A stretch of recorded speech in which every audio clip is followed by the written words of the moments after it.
Hey everybody, I'm Zach. And I'm Jesse. And you're watching Disruptive Investing. And next up, we're going to be interviewing the CEOs, the co-CEOs of Aptera Motors. They are making this, the Paradigm. It's a three-wheeled, all-electric, solar-powered, it's got solar panels on it, vehicle which can go 1,000 miles? Yeah, so I mean, that's the top. You don't have to get a battery that big, but if you want to, you could choose that battery. So yeah, this is going to be an interesting interview. And I want to say before we get into the interview, I had heard of Aptera a few years ago, and then they disappeared. And I was like, what? I don't understand. They're back? Is it a different company? It's the same CEOs. They're going to explain more about that. But one interesting point here, and I don't want to pat ourselves on the back too much, but when you're looking at a company and you go to their website there and you see two guys that are like, hi, I'm the CEO, you're like, okay, I guess you're great, but you really need to hear from people. And I think today you're going to hear maybe what's going to impress you or not about the company, and maybe might make a difference in whether you're interested in moving forward on looking at the car or maybe even investing in the company. I guess I want to start off with a question, which is that I had heard of Aptera, I think a few years ago, and then I was like, where did it go? And then it came back. And so I think a lot of our viewers might be thinking the same thing, which is like, the name is very familiar, and you guys are very familiar because you're the original founders, but then you disappeared. So can you kind of walk us through the history of what happened? Yeah, Chris and I started Aptera back in 2006. It started as a project in my garage, something to keep me busy and to make an electric vehicle. We raised about $40 million of funding. We built the prototypes that you saw. We hired a professional management team from Detroit. And about a year after that, Chris and I left the company just because we had a difference of direction that we wanted to take. So Chris started Flux Power, battery company. He'll tell you about that. And I got into vertical farming. I created a company called FamGrow that took me to the Middle East for 2 years with my family. I came back, and Chris approached me about restarting Aptera, and the rest is history. Unfortunately, the company got really leveraged to a DOE loan. To the tune of $600 million or so dollars, and that loan just didn't happen. After 2009, the loans got really restricted, and the economy wasn't doing so well. So, you know, unfortunately, a lot of great people that came up with a lot of great innovation early on at Aptera had to part ways, and the company really just sat for a decade. And then Steve and I were lucky enough to be able to jump back into it about 1.5 years ago, and we've been working way too many hours ever since, trying to get this beauty right here done so we can then have a path to production here in just a year. I think the precipitating event was we had a chance to reacquire some of the intellectual property. Yeah. And once we did that, we thought, well, with the advancements of batteries and our efficient design, we could pack 1,000 miles worth of batteries in this thing. And so that really got our attention. I mean, we both drove electric or drive electric vehicles and did so at the time, but really made us think that the market, the timing, everything was better now than it was 10 years ago. So how did you fit 1,000 miles into that little car behind you? 1,000 miles of batteries aren't easy. It is very challenging for sure, 100 kilowatt hours. But the first way to start to answer the problem is to have an efficient platform. I was just showing you I can roll it back and forth just while sitting down on the stool. So it's just the low rolling resistance, low aerodynamic resistance. We burn less than 100 watt hours per mile, the EPA highway driving cycle. So that's really the first step. Second step is very creative packaging, and that's all I'll say about that. The 25 kilowatt, 40 kilowatt, 60 kilowatt, that's pretty easy packaging. With the 100 kilowatt, we have to do some creative things. What Jesse and I were talking about doing, since we're getting one of these, is I would like to just get in it and drive and not stop for hopefully 1,000 miles. Like, that would just blow my mind. Yeah. It's amazing to think about. You may need one of those astronaut diapers if you're going to drive that far. But yeah, 1,000 miles is, it's incredible range. It's really cool to think that you could drive across the country and maybe only stop for 3 charge stops. Now, what's also super interesting about your car, and the other thing that caught us, I think, is the solar panels all over the car. And we've heard Elon say many times, like, oh, you shouldn't bother putting the solar panels on the car. You should put them on a house. Why did you guys decide to put them on the car? It's the most efficient. If you look at your energy consumption, you know, there's 32 kilowatt hours in a gallon of gasoline, something like that. So you figure average car burns a couple of gallons of gas a day, that energy equivalent.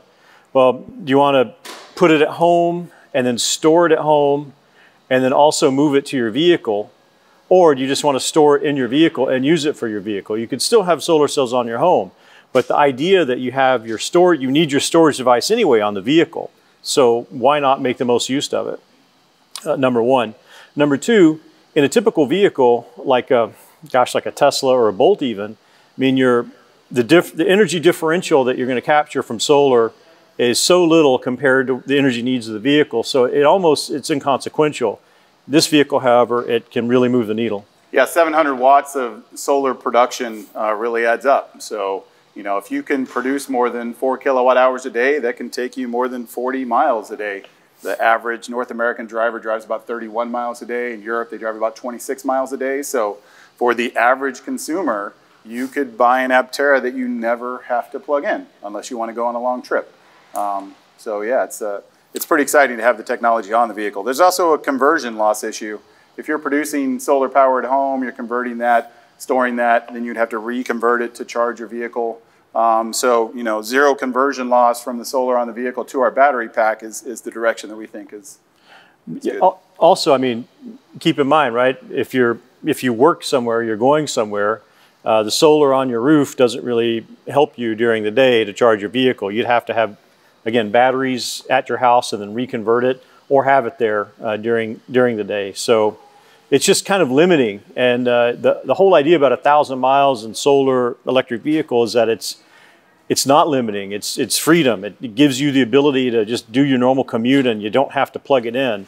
My wife and I fight for a single spot in the garage. And so, you know, if I have to charge and I ask her, well, can you park outside and let me park inside and this and that. So it's a nuisance. I mean, if you could just park it in the parking lot when you get to work and not have to worry about it, except on long trips, that's real freedom. And so the most important thing here is that the chassis itself is so darn efficient. I mean, I saw you pushing it forward and backwards earlier. And I mean, when I start telling people about electric cars, and I use my car as an example, you know, it's a Tesla Model 3 and it has, you know, probably 60, 70 kilowatt hours of energy in there. Explaining how much energy is stored in a battery pack and how much energy I'm going to use to move, while it's significantly less energy than a gas engine wastes, essentially, it's still quite a bit of energy. It's more than most people can imagine. How much, roughly, how much less energy are you using by moving an Aptera forward compared to, say, my Model 3? We're 4 times as efficient as the average EV, but I think, you know, a premise that people probably don't understand about vehicles and their energy consumption is that with a typical passenger car, you use up to 60% of your fuel at highway speeds just pushing air out of the way. So if you could take that aerodynamic drag down to 0, you would instantly have 60% better fuel economy. So just by the shape of the Aptera, we get 60% better fuel economy right off the bat. We're a composite chassis, we're lightweight, we also have a super efficient powertrain. So when you put all that together, you know, we use, you know, a quarter of what the average EV out there uses. That's amazing because, I mean, the Model 3 is one of the most efficient vehicles on the road. And you're saying that you're not just going to drop it down by 20%. You're going to be dropping it down by 75%. You're talking a quarter. I mean, are you going to have one of those things that they have on the flashlights so you could recharge in the case of an emergency? It seems like it's such a little amount of power to put into this thing to get it moving. It's just insane. And of course, it would make sense to put solar panels on it if it takes that little energy to move it. The thinking of moving the needle, moving the engineering needle in terms of orders of magnitude, it came from my old boss at Illumina, the biotech company I worked at. And so he always challenged us to, we thought about saving the cost or improving the time on a certain step with the robot, to not think about 5 or 10%, but how do you change something by an order of magnitude? And so that was a thought exercise that we started with the drag coefficient. So how do we make mathematically, you know, the CD times A go to 0? Well, can't really make it go to 0, but can we lower it almost an order of magnitude or maybe a factor of 5? And that thinking it pays off in so many other areas of the vehicle, because then you need less structure, you need less weight. That means you need less batteries, which again are less weight, et cetera, et cetera. But I think who's really going to appreciate the low drag are the customers in Germany, because, you know, the losses are exponential as you go up in speed. So we're doing the EPA highway driving cycle here, and everybody's comparing that to the EPA highway driving cycle, which is average 49 miles an hour. You imagine driving 80, 90 miles an hour, and the differences in range are going to be profound between this vehicle and any other EV. So how fast can the Aptera go? It's electromechanically limited at 100 miles an hour, 110 you can creep up to. Downhill you can go faster though. So it's not a limiting vehicle. I think a lot of people have seen the Aptera in videos or in pictures, and first they think it's small. It's not small. It's as long as a Prius and as wide as a Model S. Then they think, oh, well, it must be limited in speed or something. Maybe it's like a 45-mile-an-hour vehicle. No, it's 0 to 60 and pin your head back, and it's 100 miles an hour on the freeway. So, you know, I hope that we can get across to people as they learn more and more about us that this is not a compromised vehicle. Just because you're able to get free power from the sun and you're able to get 1,000 miles range, you can still live a comfortable life in your vehicle and have something that's peppy and fun to drive and something that's not small. I can confirm nor deny that there will be a video of this drag racing someone's Model S on the Verona Speedway. Oh. So, I mean, this idea of a compromised vehicle kind of goes hand in hand with an electric car. I think because of some of the early electric cars that we saw, they were not necessarily compromised vehicles, but they were compliance vehicles, right? You had the Leaf, and the Leaf was pretty good, but you had, you know, the e-Golf, you've had, you know, the Ford Focus electric that no one has ever seen. But all of these cars were limping along because they had such tiny ranges. They weren't that fast. Those were people's first, you know, thoughts of an electric car, and maybe the Prius, which again, underpowered, efficient, but efficiency didn't equal power. And so is that a challenge that you kind of had to face early on? Like, we're talking, you know, almost a decade ago, was trying to convince people that an electric car that was efficient could also be powerful? Yeah, you know, in the early days, the industry was so different. I mean, people were asking us questions like, what happens in the rain in an electric car? Do you get electrocuted? You know, they had no idea, you know, how to even plug them in. The J1772 standard hadn't even been adopted by the SAE yet, so we didn't even have a way to plug in the first vehicles. We were using like a shore power from boats, like the plugs for those for the early Apteras. So, you know, I think that people have just gotten used to electric vehicles, and we can do nothing but commend the early electric vehicle efforts because, you know, they treaded the ground that's made the industry what it is today. So, you know, we thank everyone a lot to get us here. But now we have, you know, access to different charge port technologies. We have a supply and vendor chain that can offer us things like DC to DC converters and, you know, high voltage interconnects and all these wonderful things that it takes to make an electric vehicle that 10 years ago we were inventing. And we had a, you know, team of a lot of engineers to make that happen, but it's expensive to invent stuff. And if you invent something, then you have to validate it. So we would much rather just buy that validated part that we can get off the shelf, because, you know, what our expertise is aerodynamics, lightweight, super efficient powertrain. So that's what we want to stick to. I think the thing that's different also, though, is that Tesla made electric vehicles seem normal and even desirable, whereas even until a couple years ago, the OEMs who still make gasoline vehicles that are also making compliance or compliancy feeling electric vehicles, you can tell just by driving it, by getting in it, you know, their heart's not in it. They're torn emotionally. You know, they make SUVs, they make electric vehicles, they make hybrids. What are they making? They don't know what they're making. Tesla has a very clear focus. They're making electric vehicles, and they do that very well.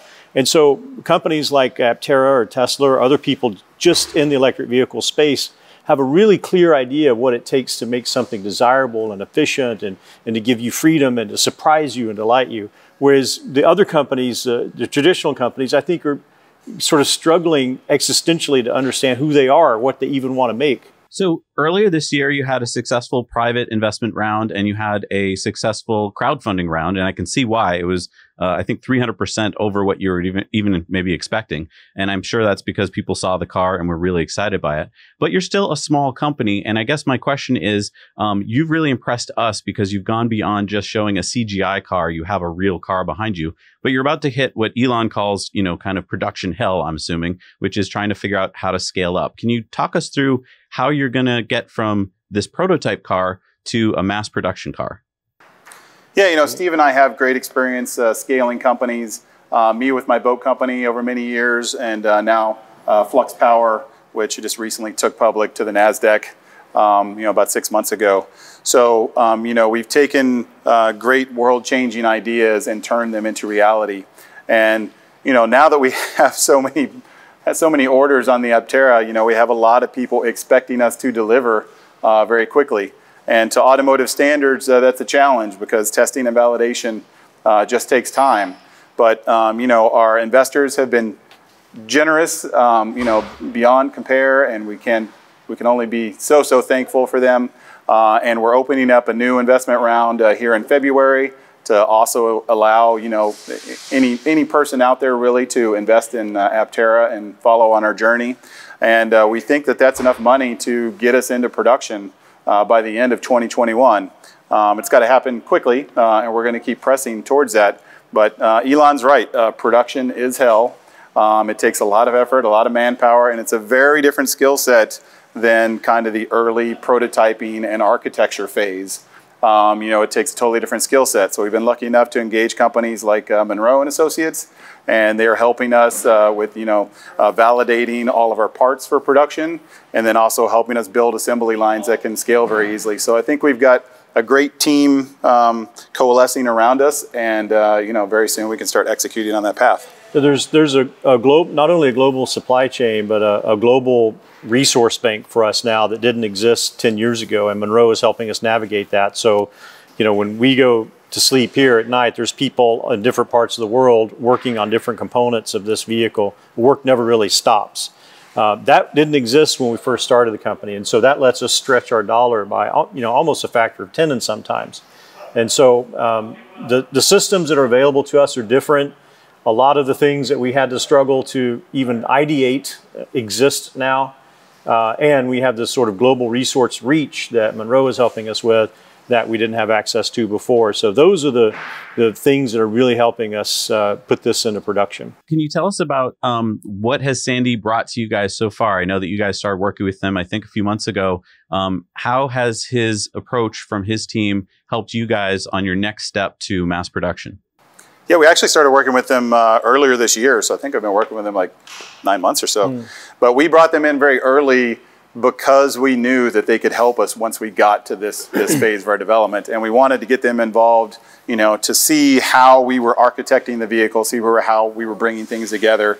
They basically have done, kind of a complete design review of the whole vehicle and helped us on, IP strategy and HVAC strategy.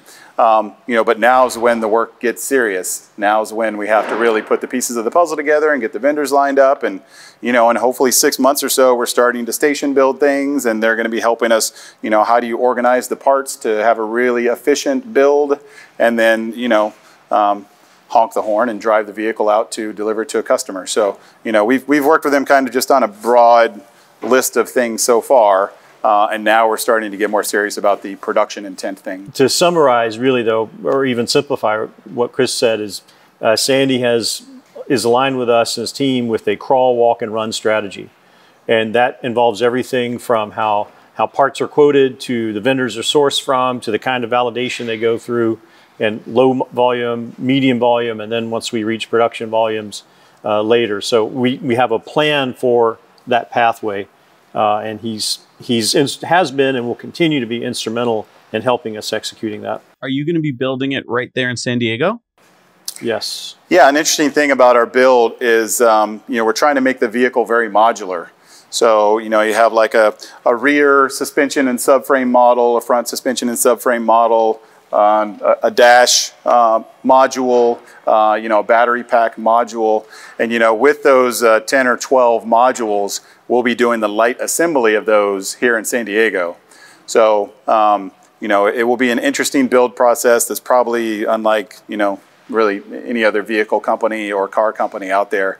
But we think we can execute it here in San Diego, and we think we can have a small factory that we can scale up to many, many factories over time, and just start getting vehicles on the road and into people's hands. In comparison, like your Model 3, Tesla Model 3 has over, let's say, 200 parts in what they call the body in white, the main structure of the vehicle.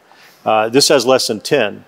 And so further, these pieces mostly align themselves. So there's mechanisms and features in the parts that let them line up on their own accord without external tooling or jigs. And so that really facilitates a much faster construction than the robotics and clamps and fixtures that are needed on a traditional steel body, where they have to be precisely held in place and then welded and then moved on to the next step. We don't have that here. We have about 10 pieces that mostly self-align when they go together. So the entire build process lets itself be scalable, as Chris mentioned, like in any location. So the pieces of the vehicle can nest as they're shipped to different locations to be assembled, as opposed to shipping entire bodies. So that gives us flexibility to assemble in different locations, assemble to where the customers are, as opposed to assembling here and shipping them 2,000 miles away. Yeah, our factory will look very different because everything's human positionable. So a typical factory, you see tons of robots. We will have robotics and automation, but it'll be nothing like a traditional automotive plant. Is that how you've been able to get the car to be so inexpensive? Because I think another thing that surprised me was I thought, 1,000 miles of range, solar panels. Okay, so this is going to be $100,000 plus. And then when I went to look into possibly putting in a pre-order, I was pleasantly surprised to see the price. And then I even saw that I could add on more solar panels for very cheap. It was $900. Yeah, sure. Is that how you were able to do it? That is a great question. And it harkens back to how much more efficient we are than the typical EV. Because we use a quarter of the power per mile of a typical EV, we also use a quarter of the battery pack. And the battery is the most expensive part of any bill of materials of any EV out there.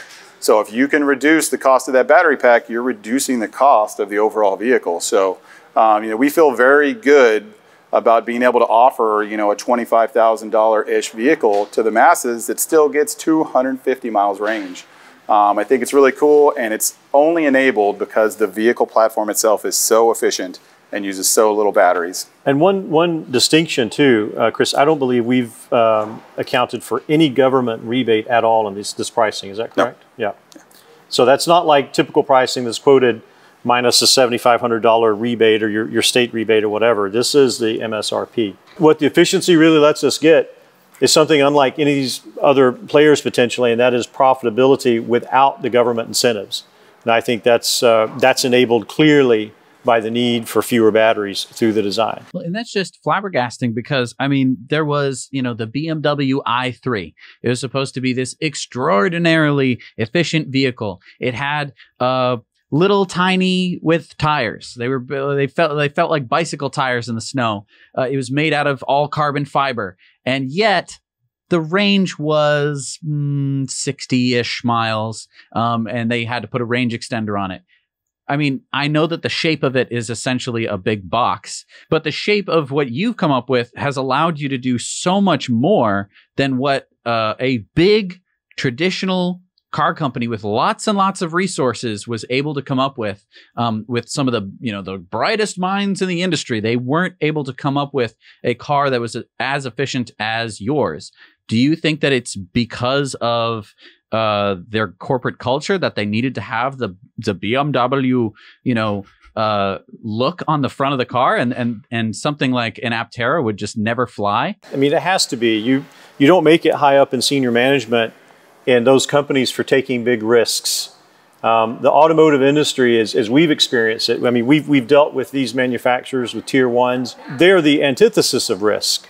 And so you can't imagine someone who's climbed up their career through that ladder to be comfortable with something that looks so different. They would do clinics and studies, and they would rationalize why it wouldn't work and this and that. I think the i3 actually was pretty bold for a company like BMW. But the problem is if you look at what drives sales of electric vehicles, if you plot all the sales per month and per year of every electric vehicle sold in the US, versus all the metrics you can think of. The most correlating metric is range. And i3 didn't deliver. And so they moved very few units, and so they might look at it as a failure. So we're going to blow range out of the water. But I think the traditional companies, just what you said, they have an ethos, a way of thinking that it's just aligned with different factors. It's not aligned with efficiency. I think if you build combustion-powered vehicles and you're trying to think of a way to get into electric vehicles, the natural step is to evolve your current platforms into electric.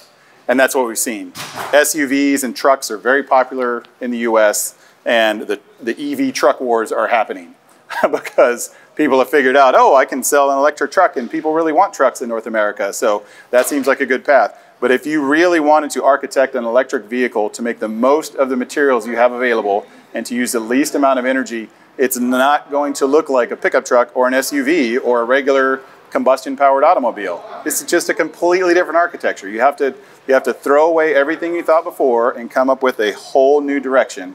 And I don't think that that's really possible with the inertia of some of these big companies. And, going further in that sort of direction, I mean, I think that it would be very unlikely for any of those auto companies to come up with a car that you've come up with. The shape of it is so, I think, for them out there. However, people and consumers, they aren't, going to those meetings every day, and they don't live in, BMW world. They don't live in GM world every day. And so someone who's, probably younger than me is growing up now, and they're going to be thinking differently than people of the past. So applying past concepts to future products, it doesn't really work, especially when there's such a big paradigm shift happening with electric vehicles. So, where a company like BMW might be like, well, if we made a vehicle that looked like this, it's so different that the market might not like it. And it's a risk for them. It's actually, that's the advantage that you have, because where they won't even go there, right? You can go there and you could say, we're going to have all of these advantages. I mean, I'm just thinking, I want to be able to power this thing with a stationary bicycle. I think I could. I think I could get a couple miles into it and a workout. And I think that there might be a market for this kind of vehicle in the future, but it's this chicken and egg problem. And we see this a lot with electric cars. Tesla was either the chicken or the egg for, just your run-of-the-mill, normal-looking electric cars. No one wanted a Tesla before Tesla came out with what they made. Or there were enough people. But the Aptera, this concept of a super efficient-looking vehicle and super efficient vehicle didn't really exist. And no one was thinking like, oh, that's what I want. I think the reason that they have this inertia in the automotive companies today is because of years of cheap gasoline. I'm an electrical engineer by training, and I've often counseled younger engineers, the hardest thing and the best thing to do also, paradoxically, is to find a way to remove a component, remove a line of code, remove a sensor. Don't bloat the system, but make it smaller, do more with less. I mean, consider how few clock cycles they had on the Apollo lander as it, did the calculations to match the radar trajectory and land on the moon, and compare that to your Apple Watch. People, engineers especially, become accustomed to gloat and comfort and an excess of resources. And so when you have this new constraint, in this case, electricity, specifically from batteries, because batteries are such a scarce resource because they're so pricey, it forces you to think different. But if you come from the mentality where gasoline is cheap, your thought is, well, more fuel in the tank, bigger batteries, and let's stuff more batteries in there.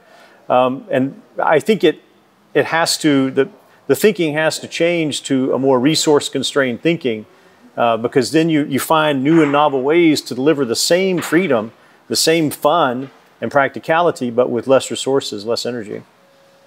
I like how you brought up a couple things. First of all, paradigm. This is a paradigm shift, and that's the name of the car. The other thing is this is a disruption. And we're talking to a lot of investors right now who are disruptive investors. They're looking for something that is disruptive. That is what I think your company is by definition. And I was excited to perk up. My ears perked up when you mentioned there's another crowdfunding round opening up soon. So for a lot of our investors watching, they're used to investing on the stock market. And lately, there's been a lot of SPACs, companies that merge and basically don't have any real revenue yet, but are kind of pre-revenue, and they go into the stock market, which is new for most companies, which makes, I think, a lot of people, they're getting more used to getting into a pre-revenue company. Can you talk to us about why, if I'm an investor who's not that comfortable with crowdfunding, why maybe I should consider investing in Aptera? You know, the crowdfunding thing is an interesting mechanism altogether. 10 years ago when we had Aptera, there was no way to allow people to really have skin in the Aptera game. If you wanted to get in on an early investment in Facebook or Google or Tesla, there was just no options 10 years ago. But as of just a couple years ago, this crowdfunding thing has caught on, and really it's a way that people can invest in ideas that they love and support companies that they love and really go on this adventure from the start. And, for those companies that hit big, that investment pays off very, very well over time. And, we personally don't think that these types of investments should be locked up to the very wealthy or the venture capitalists or the institutional banks of the world. We think that people should have an opportunity to support great ideas that they love and, go along for the ride with that company. I've taken several companies public, so I know, kind of the public game, and I see a lot of these SPACs out there, and it's a very interesting way for companies to go public. But, just like so many of the companies that have gotten SPAC investments over the last couple of years, if people would have been able to invest early with those companies and then they got a SPAC investment to take the company public, not only would those early investors have liquidity, but they would also have some amazing returns. Right. So, I urge people to find companies that they love, and if there's resources for them to invest early, do it smart, do your research, and, support things that you really like. So getting back to your vehicle, you are giving us two different things that are huge. You mentioned earlier on that the best-selling EVs are the ones with bigger ranges, and you're offering a vehicle with 1,000-mile range. And one of the things we haven't talked about today is that the cheaper you can get a vehicle, the more people can afford it. So I believe the stat is for every $5,000 that you can knock off the price of a vehicle, you double the amount of people that can buy that vehicle. So you're doing both of those things. You are reducing the price of the vehicle and you're increasing the range you're beating Tesla in range. So that's a huge pat on the back, but you're also beating them in price. So those two things for people who are like, well, I don't want this car. I need a pickup truck all the time. And I'm a YouTuber, so I can just feel the comments coming in, all the time. And you see something looks funny and you go, I don't think that I wouldn't want that. And therefore no one would want it. But I would argue, if this is an electric vehicle that you can afford and you're going to be making tremendous gas savings. I mean, I did the math for me, and I think I'm paying 1/6 electricity than I would be paying for gas for a similar vehicle. If we're doing a quarter, then hang on here. We're doing what, 1/24th? How much I would actually be paying for fuel. That's humongous on top of the fact that it's a car that a lot of people can afford. Hang on. As soon as people realize this math, I think that a vehicle like the Paradigm is going to be a no-brainer. Yeah, it's, the Aptera won't be for everyone. And if everyone loved it, we would probably have a problem. It's a polarizing design, and it's a design dictated by science, not a design dictated by a group that did market surveys and went out and drew pictures for people of, the next Camry.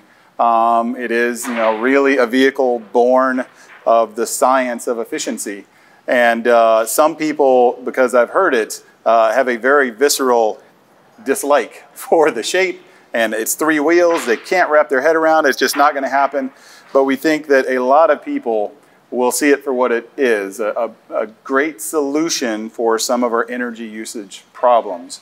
And we, having done this over a decade ago, we thought that the whole industry would be like this now. We thought that all the vehicles would look like this. in 10 years. I mean, that was our dream. And, 10 years have passed since our last effort, and we have big SUVs for electric vehicles now. We have, EVs coming to the market today that are going to use an average of 600 to 700 watt hours per mile. So they're going to have 200 kilowatt hour battery packs. Well, we could go 2,000 miles on that same energy. So, we think that as an industry, things are being pushed in the wrong direction. And we would love to see them pushed in a more efficient direction, more aerodynamic, lighter weight, efficient powertrains. So that's what we're bringing to market, and we hope that people love it. And some people won't, and that's fine. One of the benefits that Aptera has now is the ability to study 10 years of electric vehicle sales, which is what we've done. We've developed a formula, again, with MATLAB's help, to understand what factors, in our opinion, are driving the sales. And so we have a factor, we call it the utility factor, and it's a number of things, and they're all weighted differently. But speed or acceleration, the number of people you can put in the vehicle, can you take it off-road or not, this sort of thing. And we have sort of a secret formula, if you will, of what will drive consumer demand. And I think that not only are we maximizing that formula here, but it will also manifest with the other products in the product pipeline, understanding what drives customer demand, and then manifesting that into the product.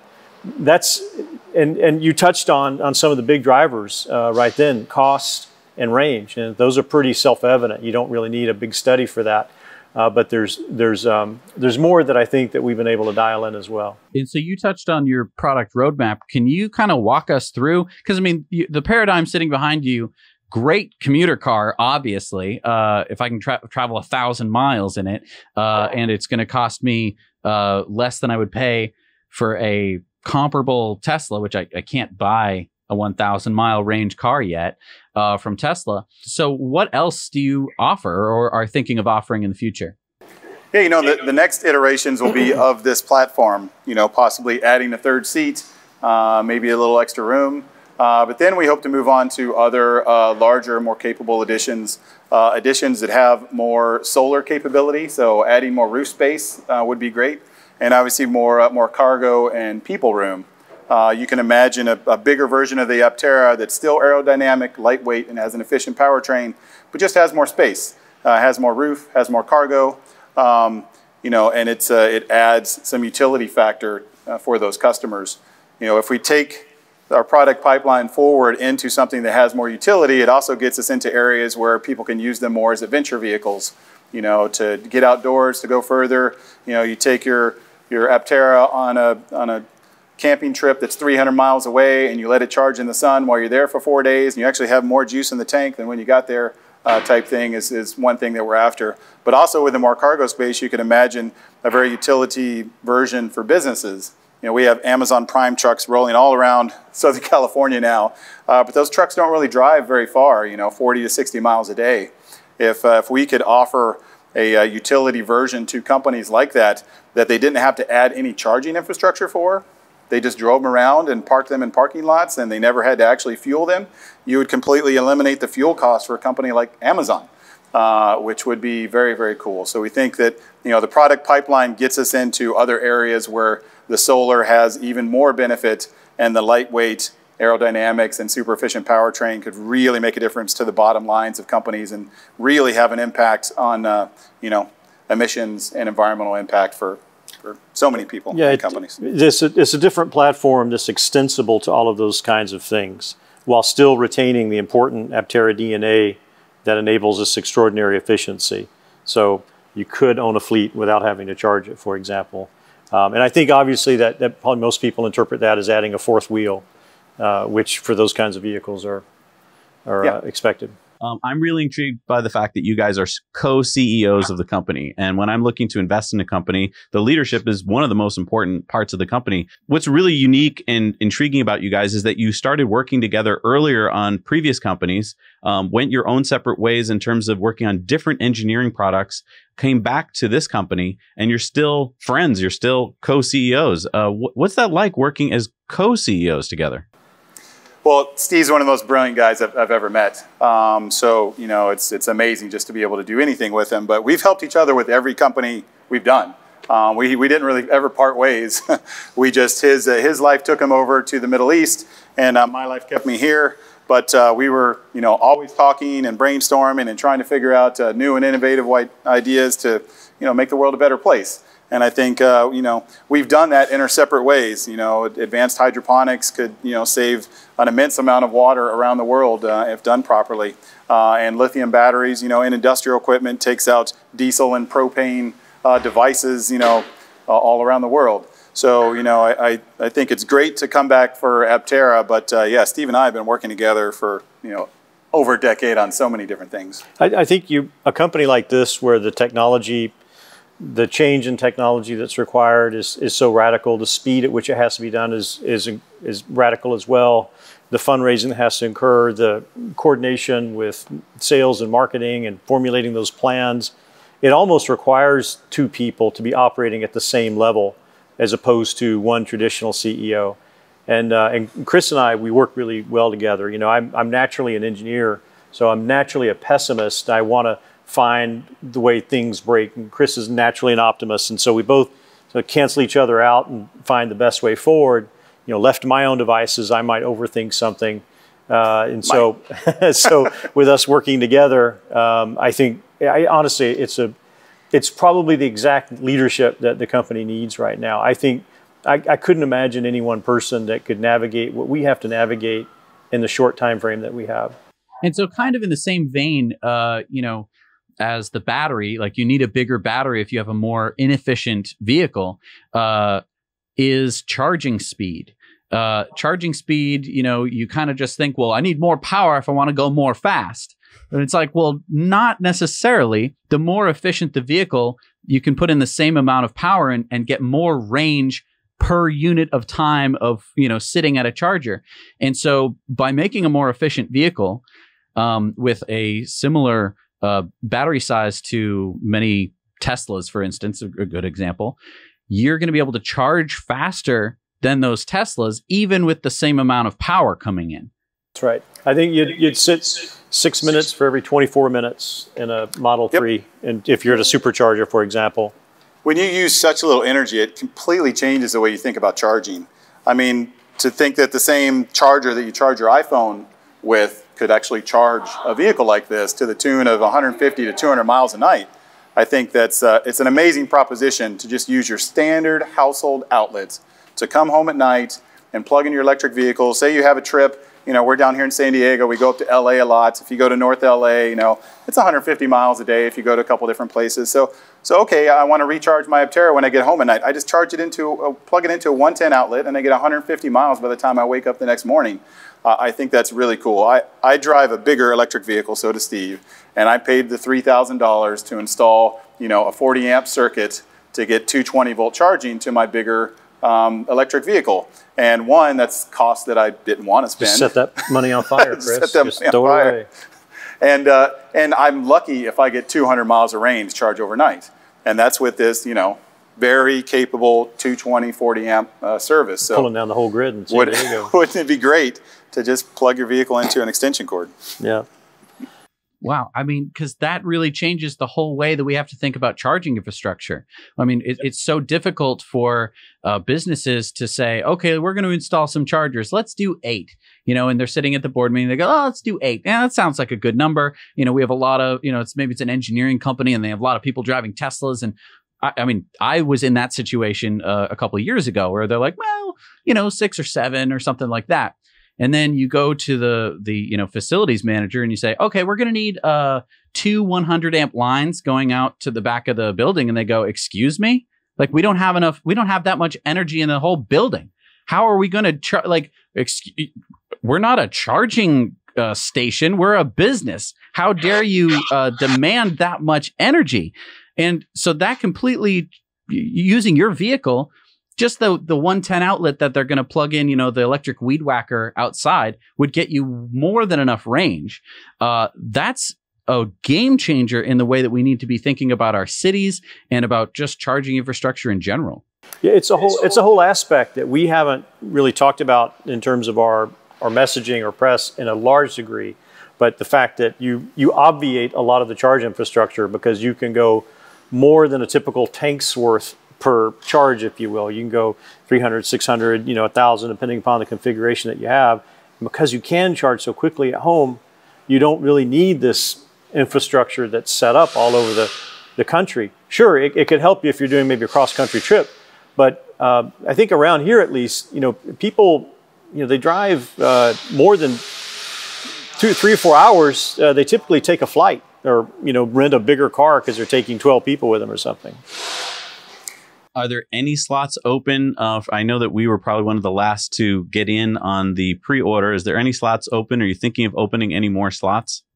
Yeah, the Paradigm Edition was the special edition, which basically got you a lower cost vehicle for a signature edition early on. But you can always customize your own Aptera on our website, aptera.us. So just go to build your own custom Aptera, and you can get any range, any style, any color. And we'll have a production slot ready for you when they come around. I'm so excited to get in our Paradigm. Yeah, I can't wait to drive 1,000 miles. I will need the diapers. I think I will. If you guys personally haven't signed up for the referral program and are using it on your site, maybe you just want to do it personally, not on your site, but 26 referrals get you a free Aptera. So we already have one. I didn't know that. Oh, all right. Yeah, you get $1,000 off your Aptera purchase for every person you refer. So if you get 5 people, you get $5,000 off your purchase. If you get 26 people, you get a free Aptera.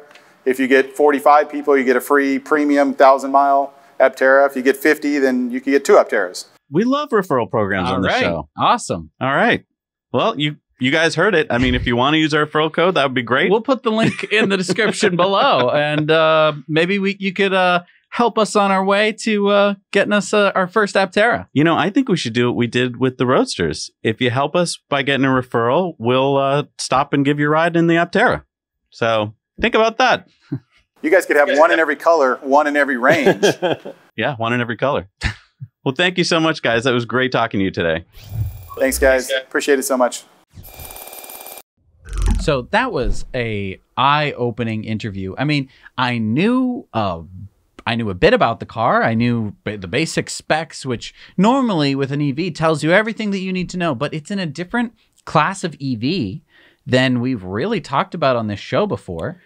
I want to be honest. I don't think Aptera really got the story out. I mean, I know it's hard. They're focusing on making the car and all that. But as you heard from them, they really haven't talked about the efficiency that much. And I'm glad you went deep on it because I didn't fully understand. I'm like, what magic are they pulling here? How are they doing this? So they're able to drive down the cost of the vehicle because there's less vehicle, right, just kind of hanging out, which, as we all know, usually doesn't get used most of the time. The back seats in my Model 3 have only been sat in maybe, 50 times, and I've driven that car nearly, 40,000 miles. The really interesting part to me was the charging infrastructure. The idea that I don't have to spend anywhere from a couple hundred to at least 500 in most cases, up to a couple $1,000 to install a charger at my house to have decent charge rates. That's just dropping the price straight off the vehicle if you really think about it. Well, and we've talked about coefficient of drag so often on the show. Oh, the Tesla gets a 0.23. And so you take the coefficient of drag, you bring it down as low as you can. In their case, I think it's 0.13. Then you multiply it by the cross-sectional area of the car. Now, in the Aptera's case, if you look at it head on, it's almost not there. And that's how the magic happens, is because the wind doesn't see it. The air doesn't see it. It just is cutting through, and they're able to do it so much more efficiently. Whereas most electric cars, you just have to hypermile. You have to go very slowly so that the air factor isn't a big deal. And it gets back to a lot of first principle things. I mean, for all the talk that Elon says about first principles, this is a first principles electric car. One that I think that if Elon had brought out back in 2010, people might have been like, oh, I'm not going to drive in that. It looks different. But now that we're talking about electric vehicles, I mean, you might never have to charge this thing depending on where you live. And they brought up a really good point, which is not everyone has to love it. I think a lot of times when we're thinking about something, we're like, if I don't like it, then no one's going to like it. Right. And there's 8 billion of us on the planet. Because economically, I bought my Leaf for $9,000, right? And I've definitely put some money into charging it. Not as much money as I would have put into any other car that I would have bought for $9,000, but less. I've spent a little bit of money on maintenance, but that's about it, right? There's not the oil changes, the big maintenance things, and the gas bill. All of those things don't exist. And now we're saying the charging might be free or darn close. And then talk about taking a play out of Elon's playbook. Having a referral program with actually good referrals. So like I can earn $1,000 off if you use my referral code. Well, okay, YouTubers, no brainer. We're going to plug it. But like regular people are going to plug it. Like, oh, wow, if I tell my neighbors on the street about it and a few of you use it, I get thousands of dollars off an Aptera. It's a smart move. I know that you might be saying, well, now Zac and Jesse are biased. And, well, hey, whoa. Well, but here's the thing. We're getting one so that we can bring you along like we do with all electric cars. Exactly. And I want to see, can it go 1,000 miles? Right. But the referral program made a huge difference for Tesla. We know that because we went to an event where they had the biggest Tesla referrers in the world. And I want to admit, we are biased. We're biased for electric cars. And I'll be honest again about solar. I thought Elon, well, everything out of his mouth is correct. If you shouldn't put solar on a car, but hearing why they're doing it makes a lot of sense. It doesn't make sense to put solar panels on a Model 3. You'd get maybe 5 miles a day at most in the best circumstances. When you have a vehicle that's so efficient, you can really put the solar is going to make a huge difference. To get tens and tens of miles each day from your car, that's your whole commute. Exactly. I'm just, my brain is on fire right now. I'm thinking of all of the different ways that I can, it's a different use case. It's a different way of thinking of it. It's almost like going from your regular bicycle to an e-bike, and you're like, oh, I can ride it wherever I want. The thought processes going through my mind, it's like you can go on a road trip where it's like, yeah, there's not going to be any chargers. Whereas normally I can't, I'm limited, not very limited in my Model 3 to the supercharger network. And then I just want to go to the last point, which is the crowdfunding, because, I know that a few years ago to talk about investing in a company that's not making any money was like, well, I'm going to wait till it makes money. And that's a perfectly sound investment idea because then it's proven. You are getting in a much more risky phase with the company. Heck, they already went bankrupt once. So it's risky. But as they point out in the interview, if you get in early, then you have a much bigger equity stake in the company. It's a bigger reward, right? Exactly. So it's closer to what a venture capital firm would be able to do. Venture capital firms need to be fronting millions and millions of dollars. The cool part about crowdfunding is that you don't need to front that much money in order to be a part of it. What they were talking about with 10 years ago, you would have to be an accredited investor, which means that you'd kind of have to be worth at least $1 million in what is it? Liquid assets. Liquid assets. Not counting your house. That doesn't mean your house. That doesn't mean liquid assets. And we run into this problem all the time where there's different things where like, oh, you can get in, but only if you're an accredited investor. And most people are like, well, I invest in the stock market, so maybe I'm accredited. Then they come to find out, oh, I'm not. Crowdfunding rounds allow people to get in who are not accredited. And at a lower amount. So, whereas most venture capitalists have to put millions and millions into each round, here you could probably, I haven't seen the actual listing yet, hasn't happened, but usually it's like $250 at the minimum. So it's like, that's what you'd probably risk going to the casino one weekend. Right. And again, we get back to this range being a big selling factor and the price being so low. I know, 2 factors that they beat Tesla on. Like if you said to me today, I'd like you to come up with the company, beat them on range and price. I'd be like, because no other manufacturer can do that. No. You could argue maybe the ID3, the VW ID3. I really liked your question about why can't the other big manufacturers do this? And they are stuck at not going to first principles. They're stuck at, like you said, we have to have it look like a BMW. It can't look like this. Right. You'd have to reimagine your entire brand. And most car companies, as they were talking about, are so risk averse. Try selling that look to your dealership network. Exactly. Like at the annual conference and be like, here's the new BMW. And another point of this is cars like this, first principles vehicles, I've seen before. You've seen them in solar races and stuff like that. At the Museum of Science in Boston, there was this, it was there for years and years and years. It was the dusty, solar powered car with a little bubble for your head to stick out of. And it wasn't fast. It wasn't sexy. No one thought it was that attractive. And that was what everyone thought electric cars were, because the battery technology was not there at the time. Right. You really had to rely on either solar, going slowly, having a super efficient car, and it wasn't going to be powerful. This car, going 100 miles an hour and being more efficient than anything else on the road, that really changes things in my mind, because you look at something like this and you're expecting slow. You're expecting, that they're just eking out the barest ranges possible, but that's not it at all. You're getting 1,000 miles of range, something that no other EV on the planet can do.